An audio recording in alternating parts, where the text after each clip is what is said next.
So welcome to my YouTube channel. I've created this channel because I've been working on several different projects and I just love YouTube. It's pretty much my go-to in terms of consumption for content. I don't watch TV, I just watch YouTube. And I thought it would be a great vehicle to take those several different projects and pull them together and offer a behind-the-scenes look of what someone who's launching with no foothold, no presence online, how they go about doing it from day one. So my goal is to show you the things that I'm working on, and maybe that might give you some help, some things that you might want to try, some things you might want to stay away from, and you can learn from my experience. The projects that I'm working on right now include music. I'm a composer and a musician, but I also have some long-term projects, and the composing and the music is part of a research aspect of that. I also am starting a tech brand that deals with a very niche market that probably won't be for everybody, but I am going into that space that's mostly going to be on YouTube. And then I also, with my wife, we've been talking about doing a parenting blog, and we've got a Facebook page that we've started to kind of get a foothold into that, but we really haven't done anything with it. It's been on the back burner. That might come back into focus. So basically, if you take all those things together, it's a lot of different areas with an online presence. So my thoughts are that my hope is that some of the insight that I get from looking at all this stuff might be a benefit to you. But that's enough of me talking. Let's basically start out with what kind of gear I'm starting out with and take a look at that. I've got my point and shoot camera. It's a Canon SX170IS. Probably never heard of it. It was cheap on eBay when I started with the idea of doing YouTube. It was my go-to vlogging camera, but never really got around to using it much, so now it's my backup or my second camera. For my main camera, I've got a Panasonic HC-V770, and it is a camcorder, but it's got a lot of great features. It's got a good onboard mic, it's got great image stabilization. For the price point, really couldn't get a comparable quality video out of a DSLR, which is what most people use, so that's my go-to. Got a little, you know what these things, I don't know, octopus kind of, you know, yeah, I got one of these. For doing like voiceover stuff, I've got this as a CAD U37 microphone. Works really good, sounds really good, and it's cheap and affordable. And it comes with a little stand, I don't know. I've got an Olympus digital audio recorder. It's great for hooking up to a lapel mic. I've got a Sony stereo lapel mic. You put it in your pocket, clip this on, and you've got really good sounding audio for when you're away from the camera. But you do have to like sync up the audio with the video, and you have to do the clap and all that. I don't know.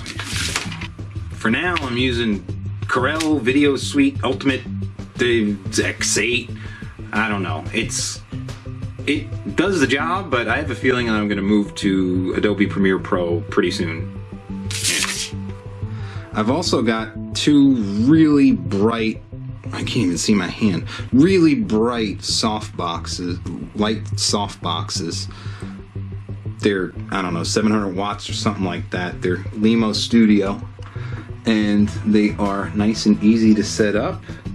They extend pretty much to the ceiling of my room, and I'm just using an LED light for the backlighting if I need to. Probably won't use it that much, but yeah, I've got the two.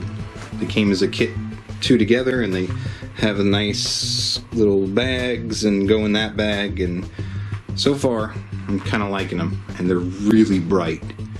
They're really bright light. I've also got this fold-up green screen thing that I'm not even sure if I'm really gonna use it much. It's like, oh!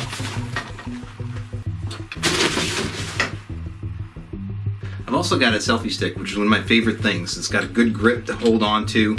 It's really sturdy. It can hold the weight of my camcorder even fully extended at 3-foot range. And it's got a tilt head on it. It also has a Bluetooth remote that I haven't used yet, but really good. It's got a little screw-on thing that you could attach to the top of your tripod, which is how I did my overhead shots in this video. I almost forgot to mention my phone. I've got a Blue Vivo 5, and I recently got that mainly to be able to run all those different social media apps without it lagging or crashing or blowing up or anything like that. But also it takes some video. It's not got the best camera in the world, but it does shoot HD, and it's pretty decent. I will be using that to engage in social media and also for shooting some videos. So that's the gear that I'm using. It's certainly not necessary. You could have less, you could have more. You can use different gear altogether. You can have a completely different format. Whatever works for you. It's just a matter of getting the content out there, taking action so that you're actually doing something. And that's my goal with this channel, is to get a touch point for me to be able to engage in the creative process on a routine basis. My hope is that I'm able to get a video out once a week. That may change. It may be more sometimes and maybe less sometimes. I'm going to organize everything in certain playlists so that the context will make sense, meaning that when I do things that relate to building up that online presence, they'll be organized under a certain playlist, and when I do how-to videos, they'll be organized under a certain playlist, and hopefully that just all makes sense. So that's about it for now. Please comment, like, subscribe, do whatever you do, or what people do. Do whatever you do. Whatever you do, you do it.